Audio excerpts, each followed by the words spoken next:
Start करेंगे आज हम क्लास 10th चैप्टर 2 का क्लास 10 चैप्टर 7 की एक्सरसाइज 7.2 का सॉल्यूशन।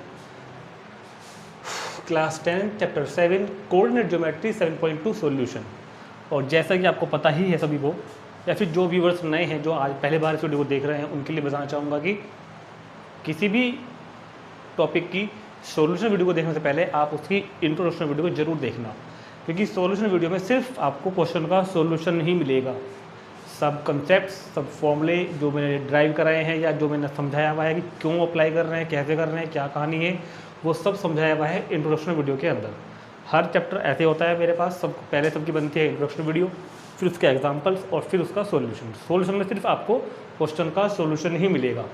जो भी कंसेप्ट हैं चाहे एक्सरसाइज के या फिर टॉपिक के, जो भी फॉर्मूले वगैरह हैं, वो सब हमने इंट्रोडक्शन वीडियो में बनाए हैं। तो आप पहले इस वीडियो के डिस्क्रिप्शन में जाओ, लिंक पर क्लिक करो और पहले आप जाकर देखो इंट्रोडक्शन वीडियो। और हर चैप्टर ऐसे ही होता है हमारा, ठीक है। बिना इंट्रोडक्शन वीडियो के अगर आप सॉल्यूशन देखोगे तो आपको कुछ पता चलेगा ही नहीं कि क्या हो रहा है, ठीक। तो पहले जाकर देखनी है इंट्रोडक्शन वीडियो, फिर देखना है सॉल्यूशन। बल्कि सॉल्यूशन को तो देखना भी नहीं है, सॉल्यूशन तो आपको इंट्रोडक्शन देखने के बाद और एग्जाम्पल्स देखने के बाद सॉल्यूशन खुद करने हैं। जब आप पर नहीं होंगे तब देखना है, ठीक। तो शुरू करते हैं एक्सरसाइज 7.2 सॉल्यूशन। क्वेश्चन नंबर 1, फिर भी मैं बता दूं, हमने दो फॉर्मूले वहाँ पर पढ़े थे। Number 1 section formula m1x2 m2x1 upon m1 plus m2 m1/2 plus m2/1 upon m1 plus m2, जिससे हम किसी भी लाइन सेगमेंट को अगर कोई पॉइंट किसी रेशो में डिवाइड करता है m/n में, तो उस पॉइंट के क्या कोऑर्डिनेट्स होंगे। ये उस पॉइंट का एब्सिसा होगा और ये उस पॉइंट का ऑर्डिनेट होगा। ये सब मैंने आपको फिगर बना के बाकायदा वहाँ समझाया हुआ अच्छी तरीके से, एग्जाम्पल करवाए हुए हैं, आ जाकर देखो एक बार। और इसी से हमने ऑब्टेन किया था स्पेशल केस में मिड पॉइंट फॉर्मूला। जब हमें किसी लाइन सेगमेंट का मिड पॉइंट फाइंड करना होता है तो यूज करेंगे इस फॉर्मूले को। तो देखते हैं एक्सरसाइज 7.2, 10 क्वेश्चन है। क्वेश्चन नंबर 1 तो कह रहा है कि find the coordinates of the point which divides the join of -1, 7। तो पहला पॉइंट है मेरे पास x1 y1 -1, 7 and second point x2 y2 4, -3। और जिस रेशो में ये डिवाइड हो रहा है लाइन सेगमेंट, वो रेशो है m1:m2 2:3। तो कह रहा है कि एक लाइन सेगमेंट है AB, इस AB में x कोऑर्डिनेट, तो पहला कोऑर्डिनेट है A का, ये मान लो A है -1, 7, और जो दूसरा सिरा है इसका B, वो है 4, -3। इस पूरे लाइन सेगमेंट को कोई पॉइंट है P जो 2:3 में डिवाइड कर रहा है। तो इस कोई P के कोऑर्डिनेट हमको बताने हैं। तो बाइसेक्शन फॉर्मूला से कोऑर्डिनेट्स ऑफ पॉइंट P होगा ये, ठीक है। तो बाइसेक्शन फॉर्मूला, तो क्या लिखेंगे हम, बाइसेक्शन फॉर्मूला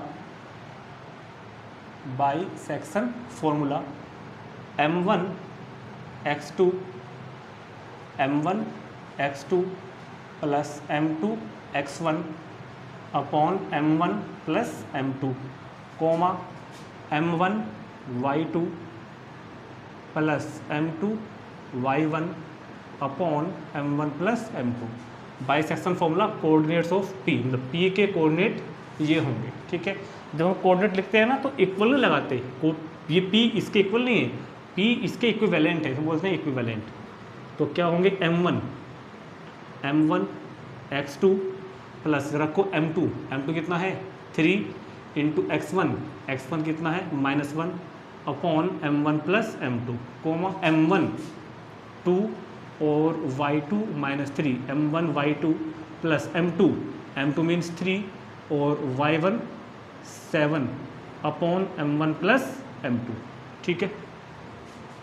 तो 2 4 8, 3 1 3, 2 + 3 5, -6 7 3 21, 2 + 3 5, तो 8 - 3 5 अपॉन 5, 21 - 6 15 अपॉन 5। तो ये बन के आएगा मेरे पास 1 और 3। तो कोऑर्डिनेट्स ऑफ P, वो कहा गया P इज 1, 3। तो P के कोऑर्डिनेट होंगे कितने, 1, 3।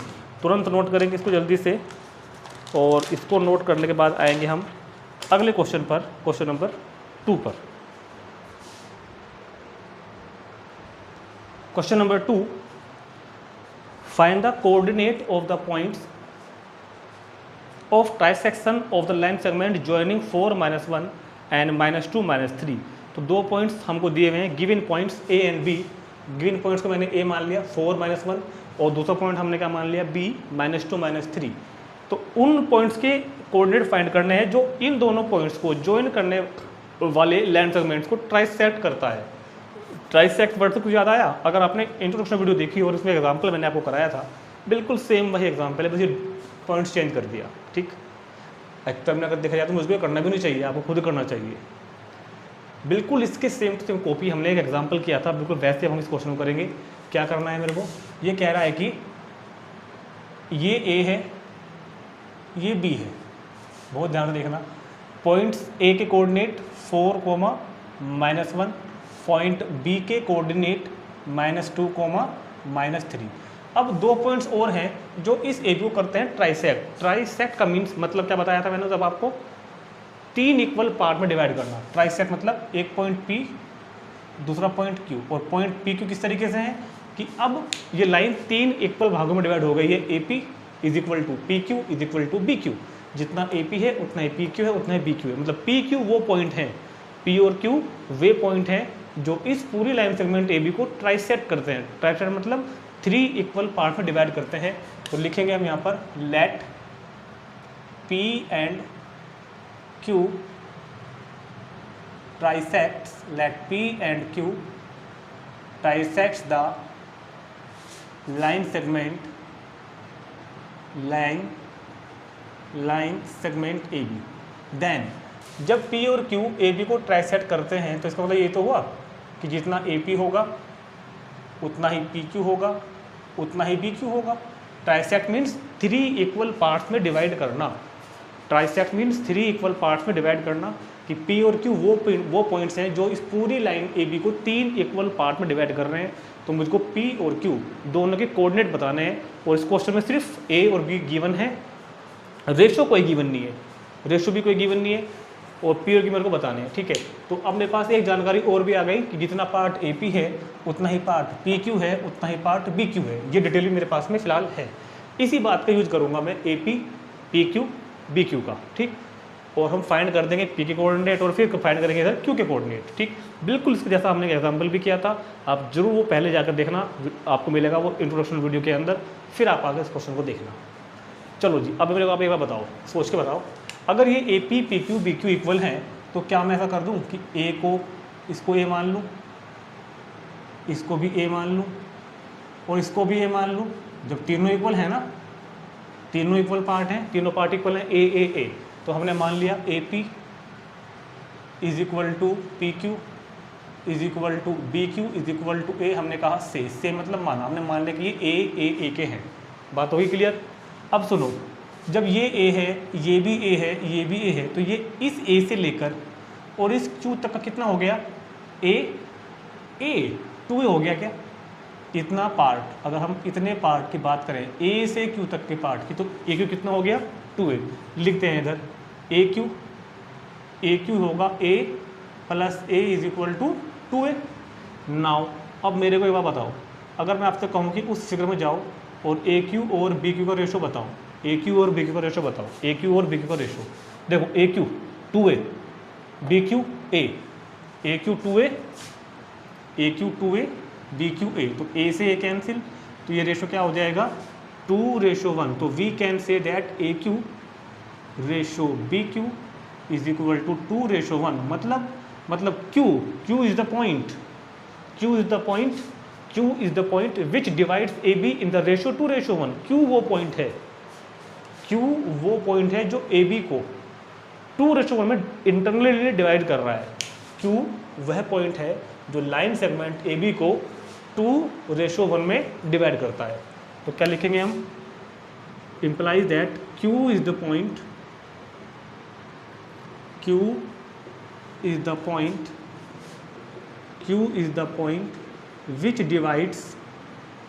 which divides AB in 2:1। तो अगर हम अब सिर्फ इस सारे तामझाम को हटाकर सिर्फ इतना देखूं, अगर मैं अब इतना देखता हूँ, बहुत ध्यान सुनना मेरी बात, अगर मैं सिर्फ इतना देखता हूँ कि ये तो ए है, ये तो बी है, ए कितना है 4, -1, बी कितना है -2, -3, और क्यू कहाँ है, ये रहा।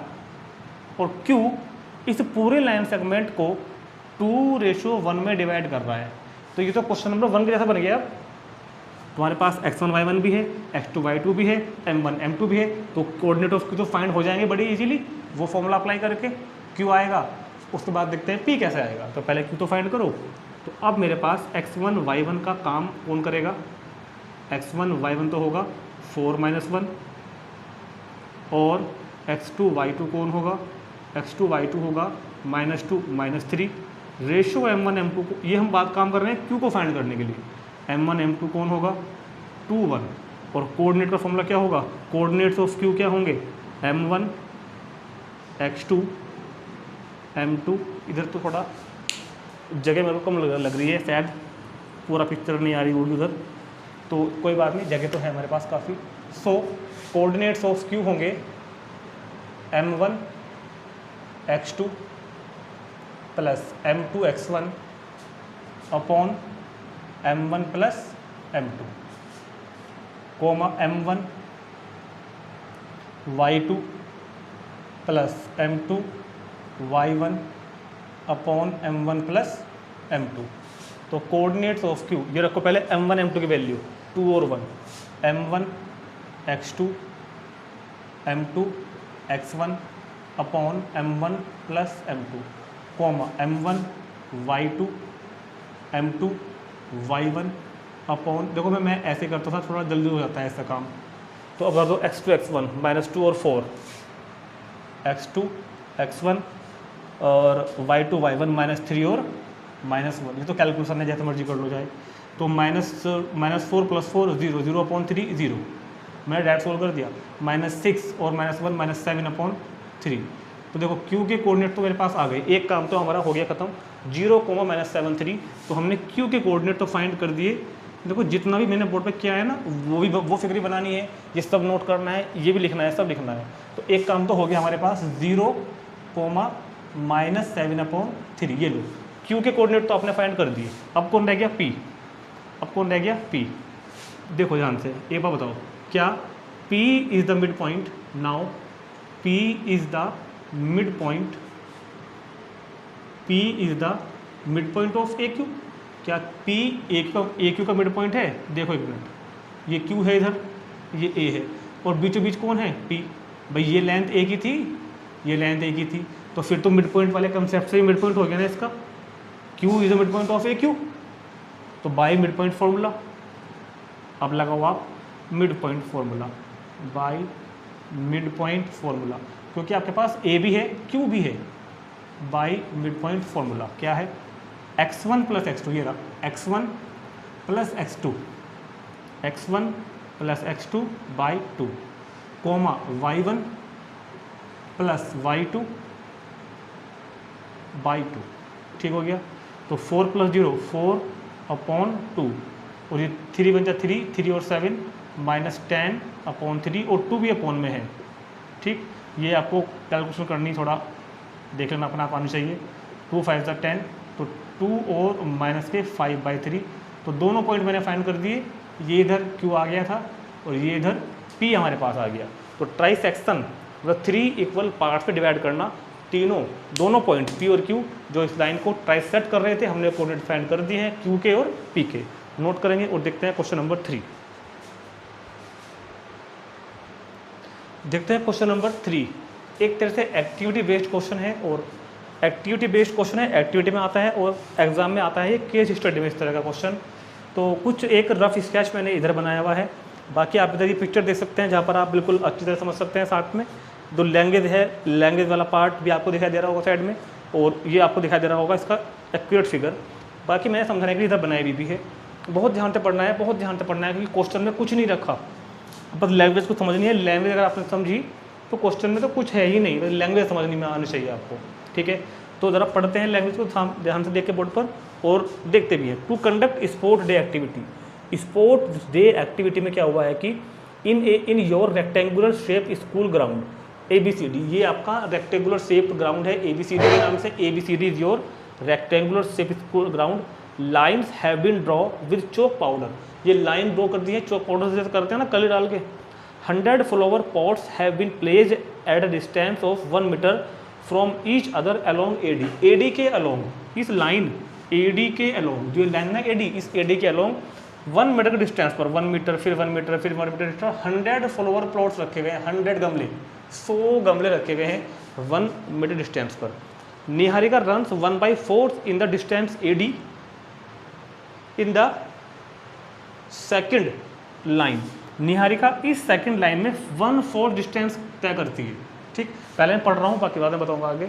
And Preet runs 1/5 distance on line AD on the, कौन सी रो में, 8 लाइन में, 8 लाइन में चलती है प्रीत, वो चलती है 1/5 डिस्टेंस पूरे का। ठीक है, तो कह रहा है कि Preet run 1/5 and 8 line and rest a red flag, और ये दोनों फ्लैग वहाँ पे फ्लैग लगा देती है। What the distance between the both the flags, तो इन दोनों फ्लैग के बीच की डिस्टेंस फाइंड करनी है। तो क्वेश्चन को हमने वहाँ पढ़ लिया है, अभी मैंने पूरा पढ़ा भी नहीं, 2 पार्ट है, अभी मैंने 1 पार्ट पढ़ा है, पहले मैं 1 पार्ट कराऊंगा, उसके बाद दूसरा पार्ट कराऊंगा। ठीक, तो अब सुनते हैं इधर बहुत ध्यान के साथ कि एक्चुअल में होगा क्या। दोबारा से चलते हैं, ये रेक्टेंगुलर ग्राउंड है, इस लाइन एडी के along 1 metre 1 metre 1 metre 1 metre 1 metre के डिस्टेंस पर 100 फ्लावर पॉट लगा दिए है, तो ये टोटल डिस्टेंस कितना हो गया, 100 मीटर। तो फ्रॉम द गिवन फिगर हमने लिख लिया, तो टोटल डिस्टेंस है ना एडी, टोटल डिस्टेंस कितनी है, 100 मीटर। अब वो कह रहा है कि निहारिका ने लिया एक झंडा, कौन सा रंग का, ग्रीन फ्लैग, और वो सेकंड लाइन में दौड़ लगाई, सेकंड लाइन में चलती है 1/4, 100 का 1/4। निहारिका ने जो रेस शुरू की चलना, जो दौड़ लगाई है निहारिका ने, सेकंड लाइन में चली और 1/4 चली। जरा बता दो मुझको 100 का 1/4 कितना होता है, 100 का 1/4, 100 का 1/4 तो 25 होता है ना। तो मतलब निहारिका सेकंड लाइन में चली और कितना चली, 25 मीटर, जहाँ भी आएगा, फिलहाल मैं एक रफ आइडिया ले रहा हूँ खाली, 25 मीटर। तो position of Niharika X axis के अलोंग 2 और वाई एक्सिस के अलोंग 5, एक्स एक्सिस के अलोंग 2, वाई एक्सिस के अलोंग 5। तो position of Niharika at, Niharika की पोजीशन कितनी पे होगी, 2,5 पर, जहाँ पर तो लगाया है ग्रीन कलर का फ्लैग, ग्रीन फ्लैग तो लगा दिया। ऐसे ही प्रीत चलती है 8 लाइन में और चलती है 1/5 डिस्टेंस, 1/5। तो 100 का 1/5 कितना होता है, ये सब काम आपको करके दिखाने की जरूरत नहीं है, अपना मन में कर लेना। 1/5 मतलब 20, तो ये कहाँ पहुँच गई, 20 पर। एक्स एक्सिस के अलोंग 8, वाई एक्सिस के अलोंग 20। तो मेरे पास दोनों की पोजीशन आ गई, यहाँ लिख लेते हैं 2,5 यहाँ पर आ गई और 8,20 यहाँ पर आ गई, इसने लगा दिया रेड फ्लैग। तो इन दोनों के बीच का डिस्टेंस पूछा क्वेश्चन में, बताओ। ये कह रहा है कि what is the distance between the both flags, इन दोनों फ्लैग्स के बीच की डिस्टेंस बतानी है। तो डिस्टेंस फॉर्मूला काम करेगा पिछले एक्सरसाइज वाला, सेक्शन फॉर्मूला नहीं लगाना, डिस्टेंस फॉर्मूला। इन दोनों फ्लैग्स के बीच की डिस्टेंस बतानी है, डिस्टेंस बिटवीन बोथ फ्लैग्स। तो एक काम कर लेते हैं, x1 y1 मान लेते हैं पहले पॉइंट को, x1 y1 2,25 और x2 y2 मान लेते हैं दूसरे फ्लैग को 8,20। तो डिस्टेंस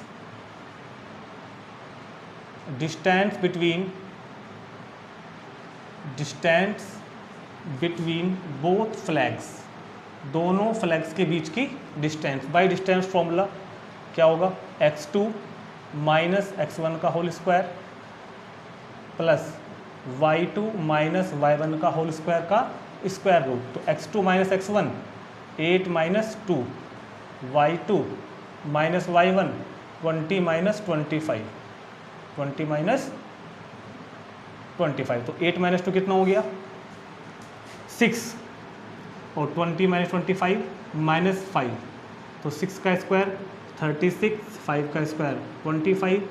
तो ये हो जाएंगे भैया कि मेरे पास कितने 61।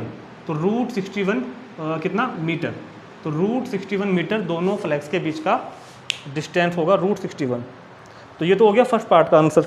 अब क्या कहता है आगे, if Rashmi has to post a blue flag exactly half way between the line segment joining two flags, इन दोनों फ्लैग को ज्वाइन करने वाले लाइन सेगमेंट के एग्जैक्टली बीचों बीच रश्मि ने भी एक फ्लैग लगा दिया, रश्मि ने भी एक फ्लैग यहाँ पर लगा दिया ब्लू कलर का। तो where should she post flag, इसने फ्लैग कहाँ लगाया वो पोजिशन बतानी है। तो इसके ये जो है ना, ये पॉइंट है आर, जहाँ पर रश्मि ने लगाया, ये इसका मिड पॉइंट तो होगा। अगर मैं इसको नाम दूँ, क्या नाम था इस लड़की का, निहारिका, एन, इसको क्या नाम दूँ मैं, प्रीत मतलब पी, तो ये कौन हो गया, रश्मि, तो ये एन, ये पी। एक काम कर लो, लिख भी लो इनको। ये पॉइंट तो कौन सा हो गया, एन, निहारिका वाला। ये पॉइंट कौन सा हो गया, पी, प्रीत वाला।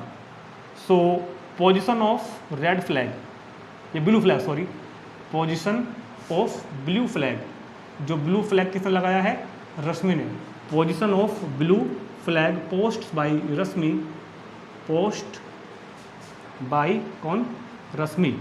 रश्मि ने जो ब्लू कलर का फ्लैग लगाया है उसकी पोजीशन क्या होगी, mid point of points N and P,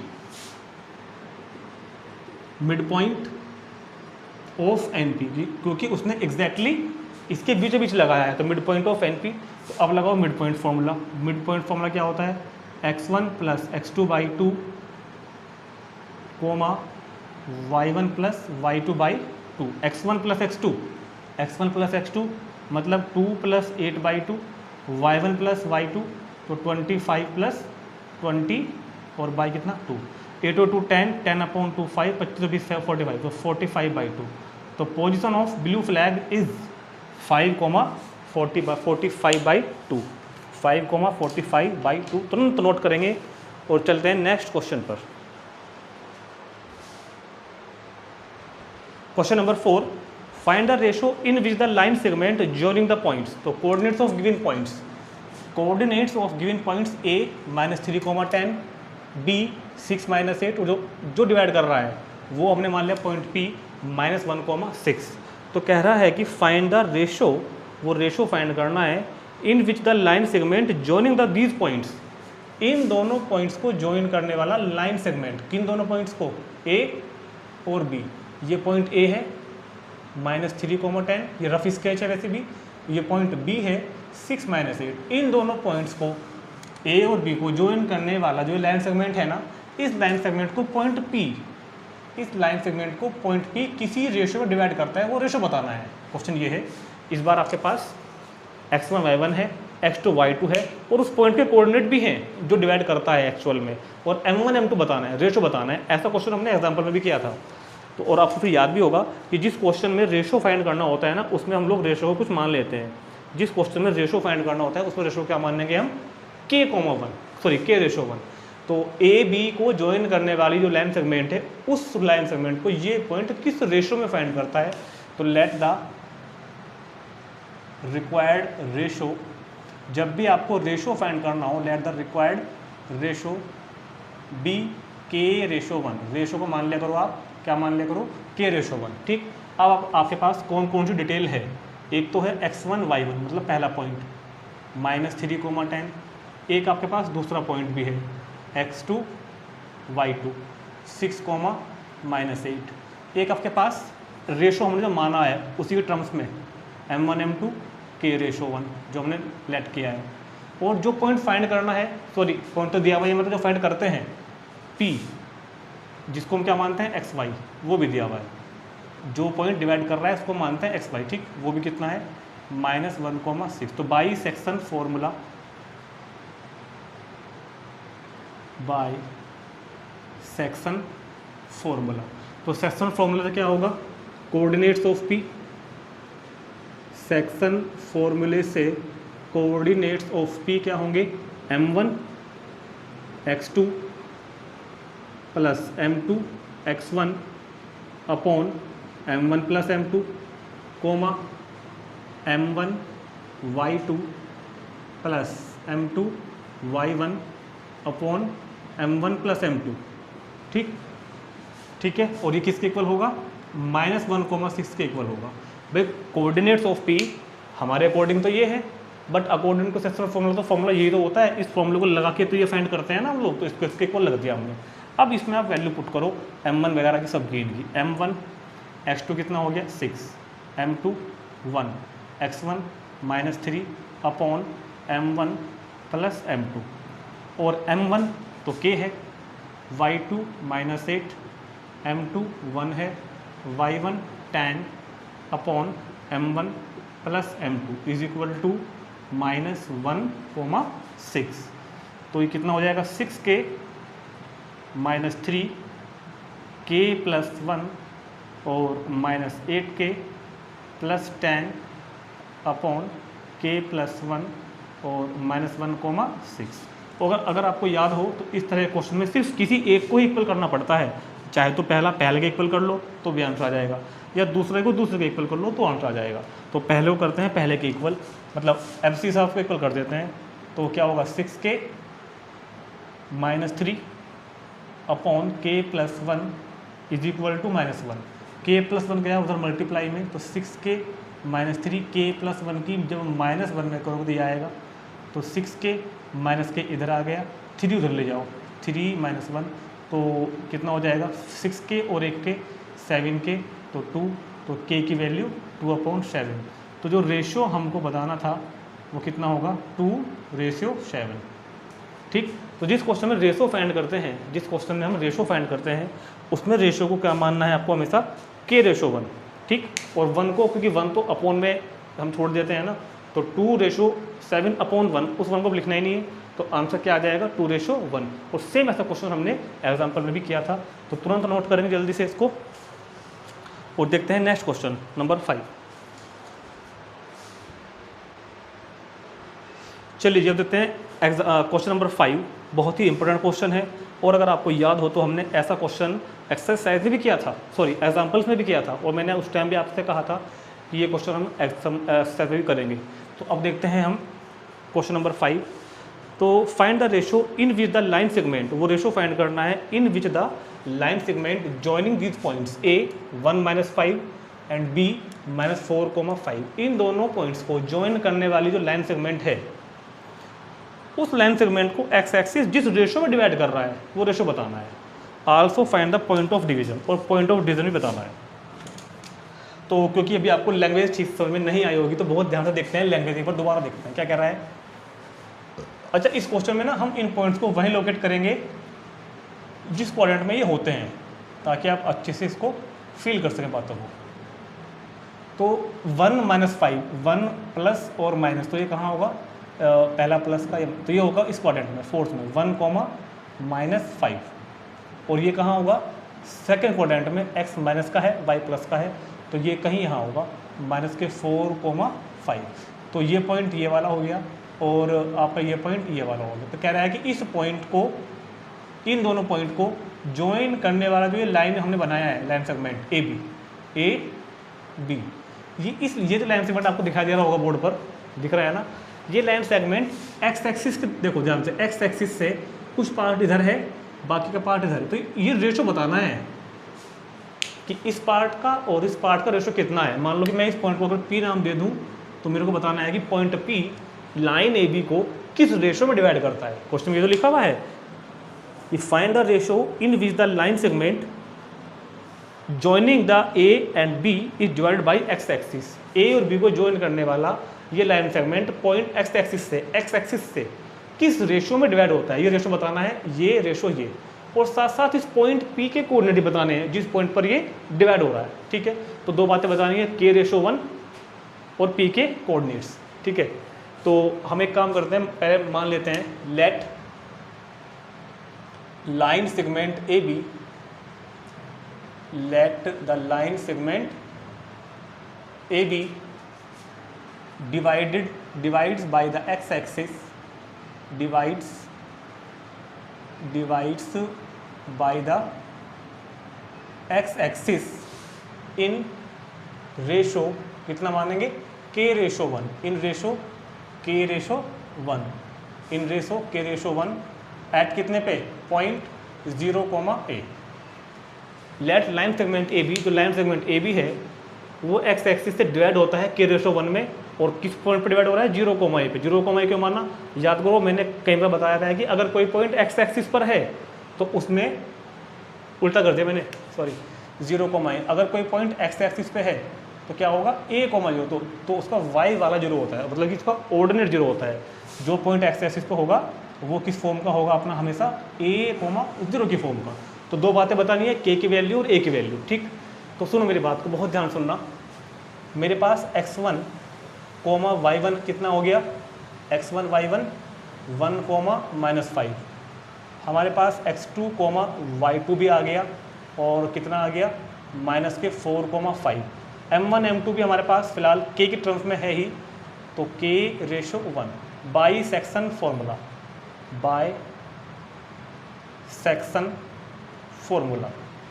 section formula से कोऑर्डिनेट्स ऑफ p क्या होंगे, जो डिवाइड कर रहा है इस लाइन सेगमेंट को, सेक्शन फॉर्मूला से coordinates of points, coordinate of point p कितना होगा बताओ, m1 x2 plus m2 x1 upon m1 plus m2, m1 y2 plus m2 y1 upon m1 plus m2। और ये कोऑर्डिनेट किसके होंगे, p के। एंड हमारे अकॉर्डिंग p के कोऑर्डिनेट क्या है, a, 0। हमारे अकॉर्डिंग p के कोऑर्डिनेट है a, 0। रखो value m1 x2 plus m2 x1 upon कितना, k+1, m1 y2 प्लस कितना, m2 y1 मतलब कि कितना, -5, और m1 प्लस m2। और ये सब किसके इक्वल होगा, a, 0 के इक्वल होगा, a, 0 के इक्वल। यहाँ से हम दोनों वैल्यू फाइंड कर देंगे, a की भी और k की भी। तो -4k + 1 अपॉन k + 1। हमने ऐसा क्वेश्चन एग्जाम्पल में किया था, बिल्कुल सेम। 5k - 5 अपॉन k + 1, और उधर हो गया a, 0। अब यहाँ से वैल्यू फाइंड करने का तरीका ये होगा कि जो भी आपको 0 गिवन है, जो ये है ना दूसरे नंबर पर जो लिखा हुआ है बाद वाला 0 है, तो आप इसको इसके इक्वल कर दो। अगर पहला 0 होता तो फिर पहले को करते पहले के इक्वल। तो फिलहाल हम क्या करेंगे, ऑर्डिनेट को मतलब दोनों कर दो आप, हमें तो दोनों चाहिए। पहला इक्वल रखो पहले के, -4k + 1 upon k + 1 = a, abscissa = abscissa. और अब लो ऑर्डिनेट, 5k - 5 अपॉन k + 1, इसको रखो 0 के इक्वल। यहाँ से वैल्यू आ जाएगी k की, और k की वैल्यू यहाँ पुट करेंगे तो वैल्यू आ जाएगी a की। ये मान लो फर्स्ट। चलो ऐसा करते हैं, इसको जब उधर भेजोगे ना तो 0 बन जाएगा। तो 5k - 5 ये गया उधर, 0 बन गया। 5 गया उधर, तो 5k = 5 इम्प्लाइज दैट k = 1। तो k की वैल्यू तो 1 आ गई। अब k की वैल्यू पुट कर दो फर्स्ट में, पुट इन फर्स्ट। तो -4k की वैल्यू 1 + 1 अपॉन k की वैल्यू 1 + 1 = a। तो -3/2। तो a की वैल्यू क्या बन गई, a की वैल्यू क्या बन गई हमारे पास, -3/2। तो a की वैल्यू भी आ गई, k की वैल्यू भी आ गई, मतलब रेशो भी आ गया। क्योंकि रेशियो हमने क्या माना हुआ था ऊपर, k/1, और k की वैल्यू आई है 1, तो 1/1। और जो पॉइंट बताना था, जो पॉइंट डिवाइड कर रहा है p, उसके कोऑर्डिनेट क्या थे, a, 0, a की वैल्यू -3/2, 0। तो ये a की वैल्यू भी आ गई, ठीक। तो क्वेश्चन कंप्लीट हो गया है, और ये था हमारा 5वां क्वेश्चन। अब इस वीडियो में हम इतने ही करते हैं, बाकी के जो 5 क्वेश्चन हैं वो हम करते हैं नेक्स्ट वीडियो में पार्ट 2 के नाम से, ठीक है। तो मिलते हैं नेक्स्ट वीडियो में एक्सरसाइज 7.2 सॉल्यूशन पार्ट 2 के नाम से।